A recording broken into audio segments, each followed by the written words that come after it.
I thought we would do a second debrief. And the reason that you and I talked about sort of re-upping this debrief is because it was a good opportunity to respond to some of the feedback and the comments that people are leaving on the channel. Yeah. So one of the things that has come up is tolerating anger, and actually the difference between anger and rage. So can I wonder, is it okay if I reword some of what absolutely. Okay. Yeah. Because I think one of the things that you and I had been talking about was a repeated comment about the recommendation to sit with anger. And the first thing I would say about that is that having a goal of treatment is different than having a goal of the session. And the goal of that session, in my mind, wasn't to, in one statement or one session, somehow transform Charlotte's experience of intense anger and at times rage in a simple tolerate it, but rather introduce the idea of not avoiding certain emotions, anger being one that has come up for her that she talked about the first time I met her, and then again. So in her acknowledgement of having a range of emotions, which is, I think, a huge sign of progress, she also talked about how she was using certain strategies to sort of, what I might say, distress tolerance, intense emotions when they occur. And while that actually is not a bad strategy, what I hoped to introduce was the idea that we have lots of emotions, some we're more amenable to than others. Anger is one particular one that many people have a tough time with and was, I think, pervasive for Charlotte. I think an innovative idea is not to distress tolerance anger away, but rather to allow it to coexist with other emotions and not spend so much energy disconnecting or distancing oneself as though it's something to be feared. And when one fears something like anger, that's when I actually think it can build up to something like rage. If I was in longer term therapy with Charlotte, that would be a real point of therapy, to actually invite some of these ranges of emotions in, so they don't become so scary over time. If someone is willing to entertain the idea of inviting those emotions in and exploring how to begin to sit with them or tolerate them, like, why bother doing it? Like, why do it? Because we have a range of emotions, some are, as I mentioned, some are more tolerable, more desired than others. It doesn't stop emotions that we don't appreciate from emerging and reemerging and reemerging. Over time, being able to acknowledge anger or our own aggression is a challenge in and of itself. Given that this is not something that's avoidable, it's a natural human emotion. We know it's going to come up again and again for all people, all humans. It behooves us to have some exposures to all of these emotions, anger being one of them, so they don't become these monsters that over time are deeply feared. What's the prescription when someone feels anger? I mean, I forever struggle with this, how do people make decisions about what to do with it? The thing is about something like anger, it's not like a choice. Do we want to experience it or not? It's going to happen. And the question is, are you sort of aware of when it's emerging, even at low levels? And when it does emerge, what is your relationship with your emotions? What is your relationship with anger? Charlotte mentioned that she goes from like 0 to hulkish, is what she described.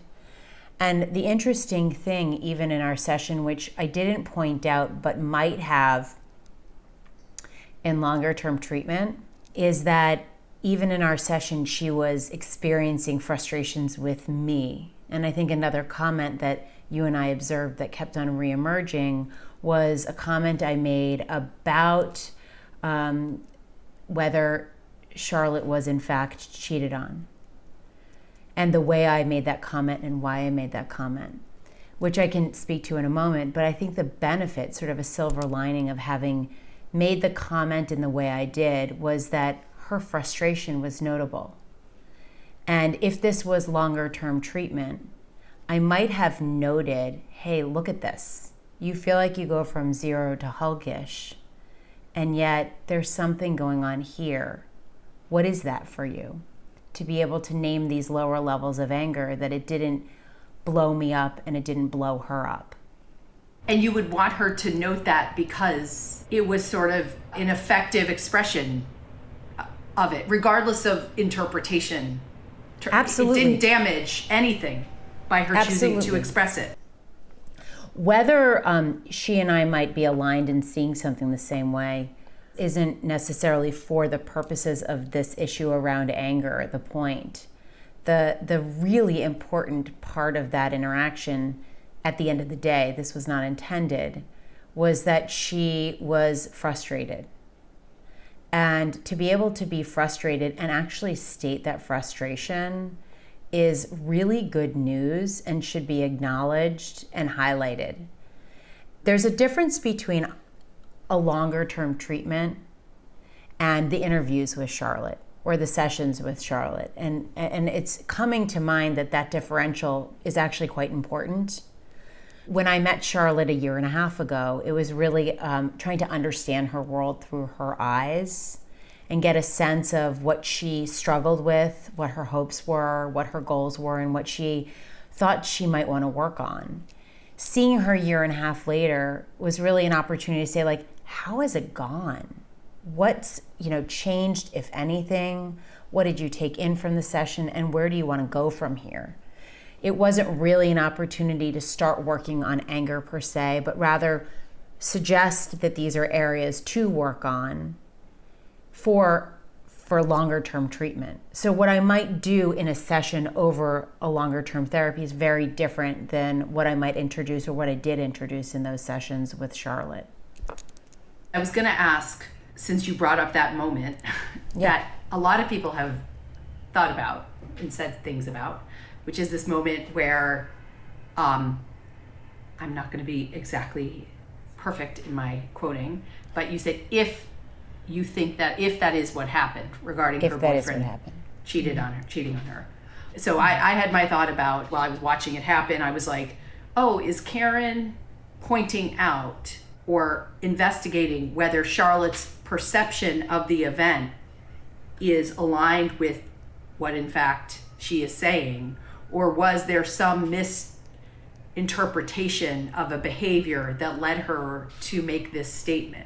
And the reason that was my read on your comment was like my sort of somewhat static knowledge at this point of like BPD and it being, I think in certain ways, like a problem of interpretation and perception of interpersonal happenings that lead people to land in firm decisions about a person or experience that may be off base, and then they behave in accordance with that perception, and it does a lot of bad, it blows up in their face because it is in fact kind of a misperception.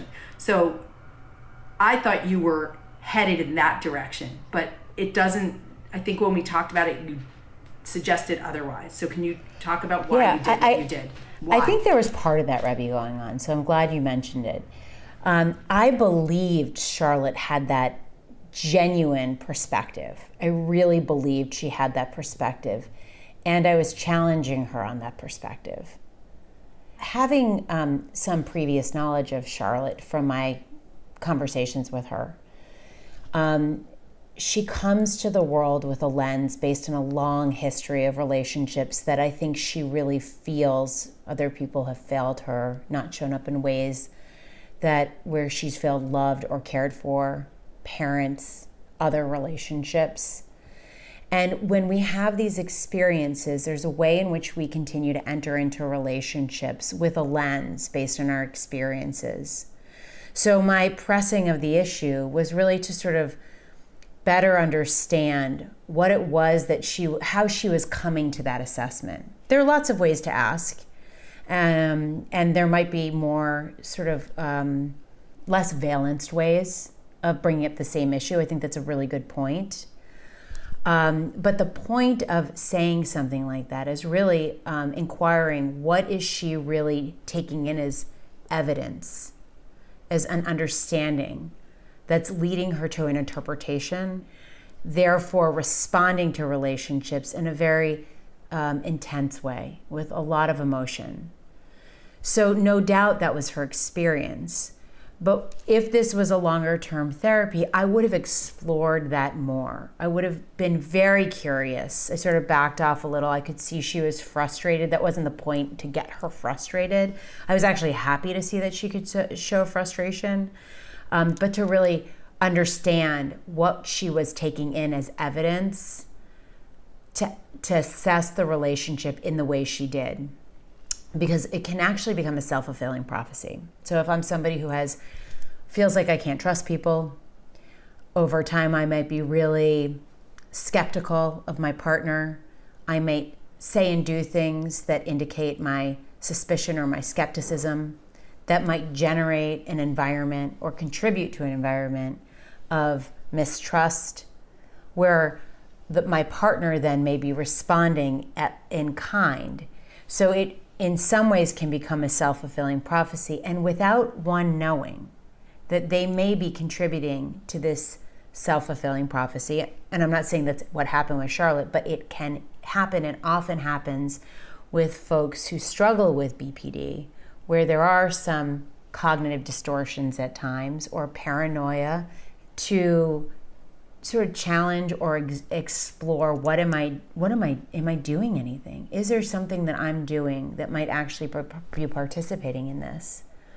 And the hardest thing is when people don't know, or they don't see that aspect, it feels very out of control.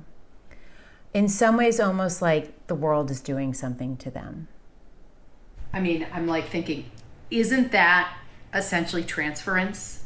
You're putting something out, unawares of what that thing is, that someone else is absorbing, feeling. You're transferring something.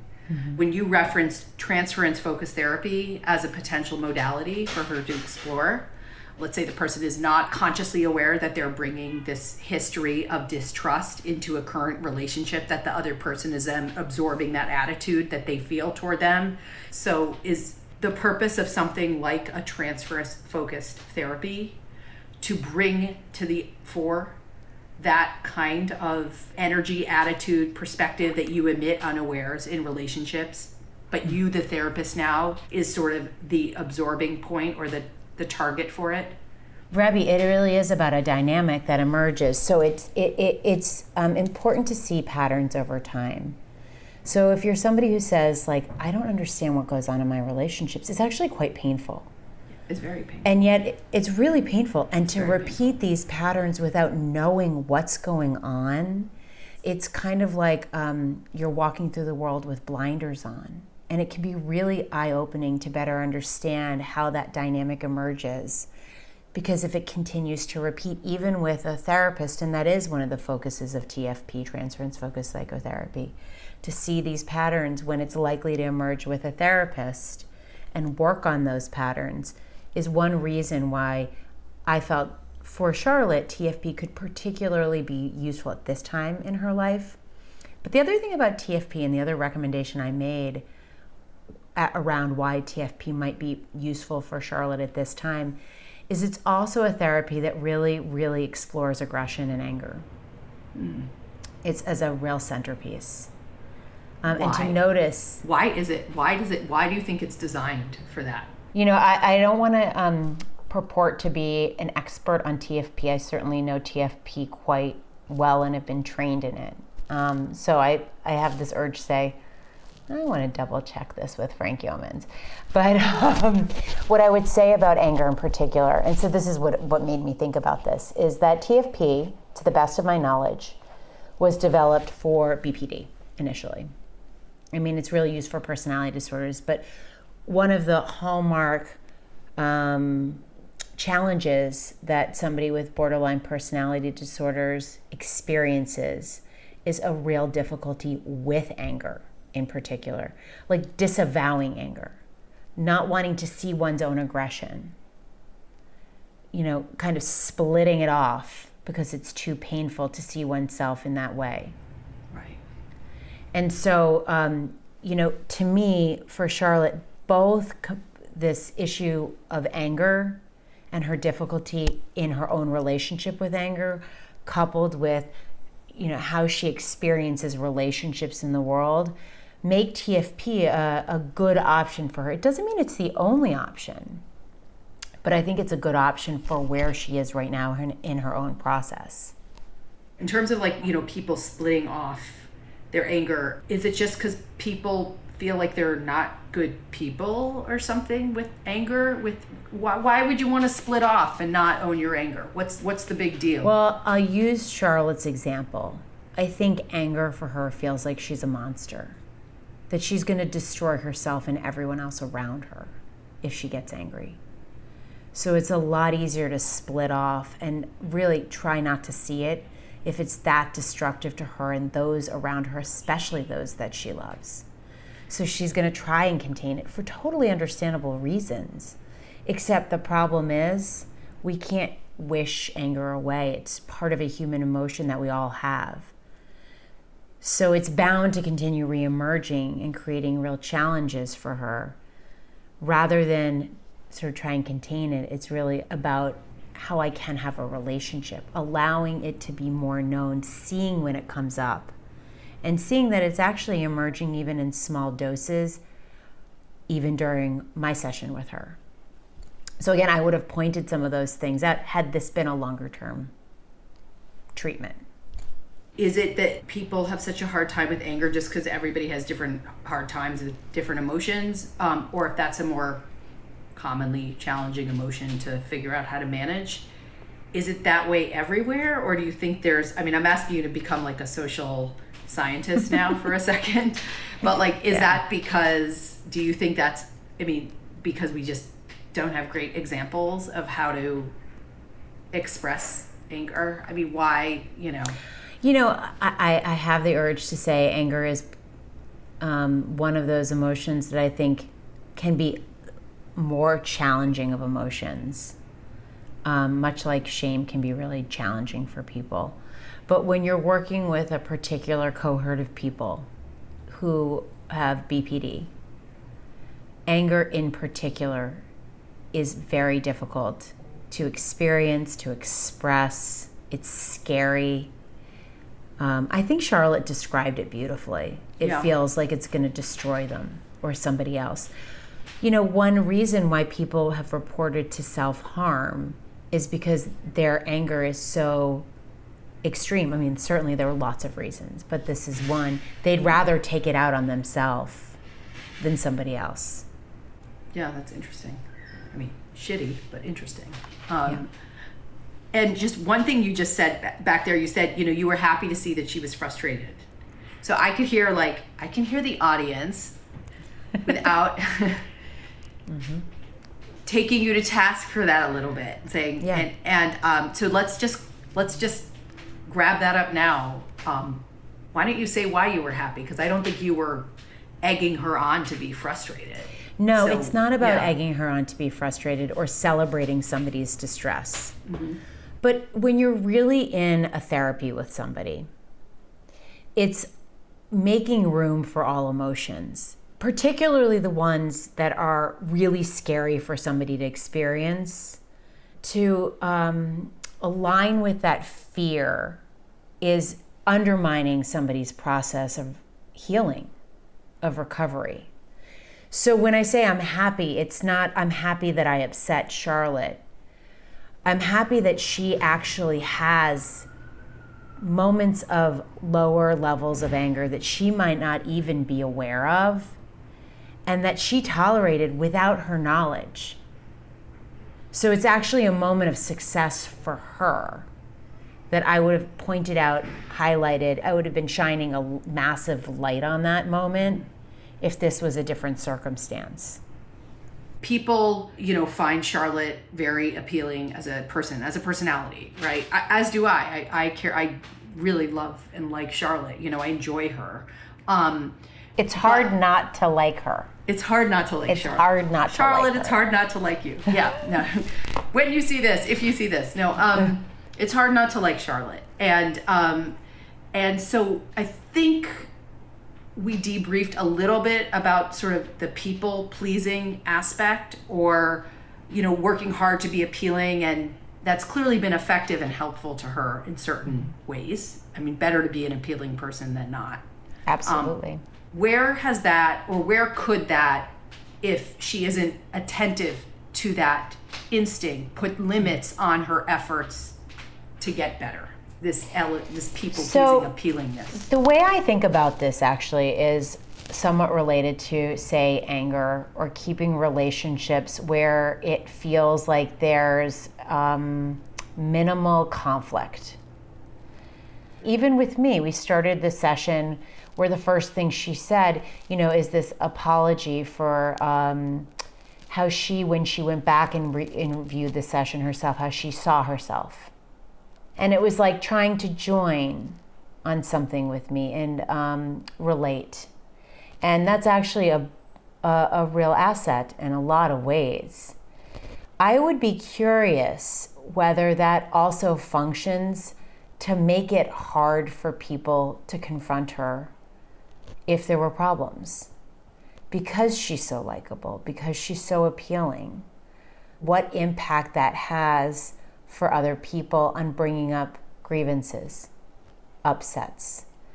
It would be understandable, especially given Charlotte's fear of conflict or anger.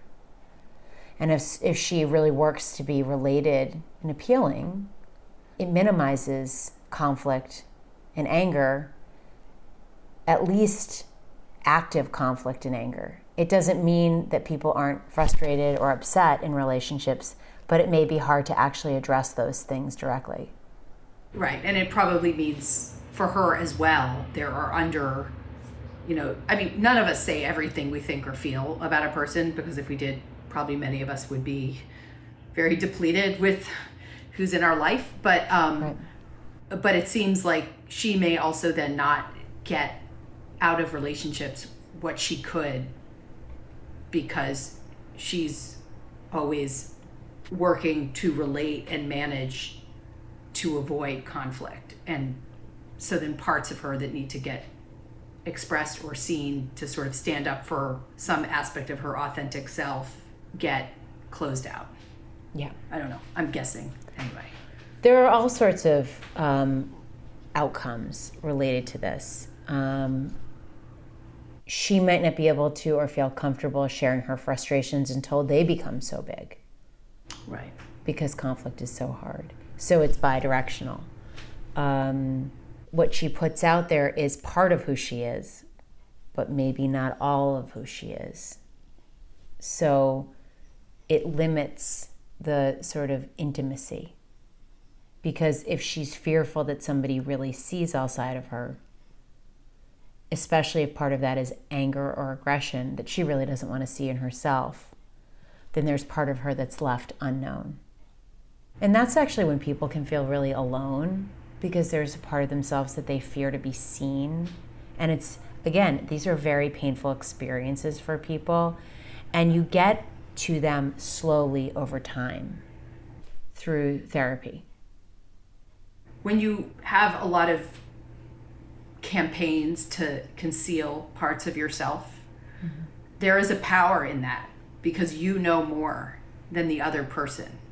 You hold something for ransom in a way, and there's an aggression to that.